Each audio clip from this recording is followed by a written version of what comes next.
આમોદનગરમાં છેલ્લા 3 દિવસમાં રખડતા શ્વાનોએ અલગ અલગ વિસ્તારમાં નાના બાળકો સહિત 11 લોકોને બચકા ભરી લોહી લુહાણ કર્યા હતા, જેથી નગરજનો તેમજ બાળકોના માતા પિતા પણ ભયભીત બન્યા હતા। આ બાબતે લોકોએ આમોદ પાલિકાના મુખ્ય અધિકારીને ઉગ્ર રજૂઆત કર્યા બાદ પાલિકા તંત્ર હરકતમાં આવ્યું હતું અને રખડતા કૂતરાઓને પકડી તેમનું રસીકરણ કરવામાં આવ્યું હતું।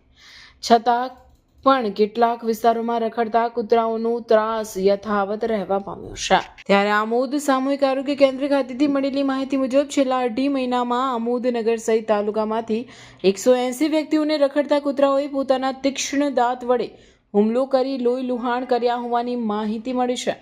આમોદ પાલિકા તંત્ર દ્વારા સાવચેતીના ભાગરૂપે રખડતા કૂતરાઓને પકડી આમોદના પશુ ચિકિત્સક ડોક્ટર મિતેશ પરમારે 15 જેટલા કૂતરાઓને હડકવા વિરોધી રસીનો પ્રી ડોઝ આપ્યો હતો, જેથી લોકોમાં ગભરાટ ઓછો રહે।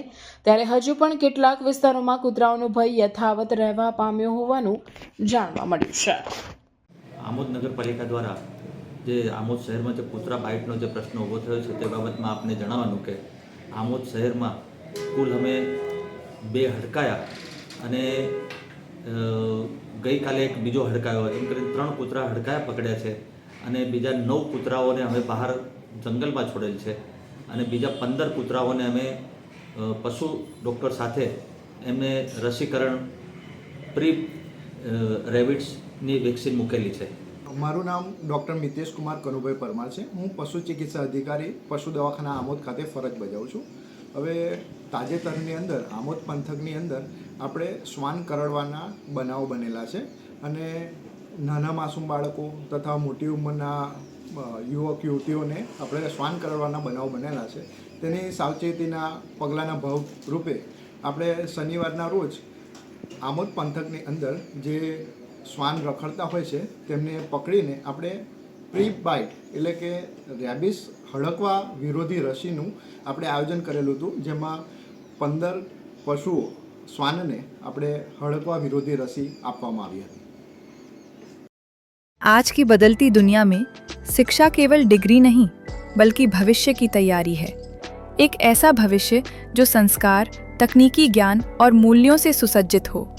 सत्र 2026 से 27 CBSE एफिलिएटेड रूमटा विद्या भवन, जहां राष्ट्रीय स्तर की शिक्षा आधुनिक सोच और नैतिक मूल्यों के साथ दी जाती है। यहाँ हर बच्चा सीखता है आत्मविश्वास के साथ हर फील्ड में आगे बढ़ना। Artificial intelligence, robotics and space science की अत्याधुनिक लैब्स में हम बच्चों को डिजिटल फ्यूचर के लिए तैयार करते हैं। NEP एंड NCF पर आधारित शिक्षा के माध्यम से हम बच्चों में तार्किक सोच, नवाचार और समस्या समाधान की क्षमता विकसित करते हैं और बच्चों की जिज्ञासा को हम आकाश की ऊंचाइयों तक ले जाते हैं। इंडिया में सबसे कम फीस में रूमटा विद्या भवन में हम गुणवत्तापूर्ण शिक्षा हर विद्यार्थी के लिए विश्वसनीय और सुलभ करवाते हैं। शिक्षा के साथ साथ हम बच्चों के समग्र विकास के लिए प्रतिबद्ध हैं। उनको सुरक्षित और सकारात्मक वातावरण प्रदान करना हमारी प्राथमिकता है। अपने बच्चे को दीजिए CBSE आधारित तकनीक सक्षम और मूल्यनिष्ठ भविष्य की शिक्षा। रूमटा विद्या भवन, जहाँ की शिक्षा बनाती है भविष्य के लिए तैयार और जिम्मेदार नागरिक।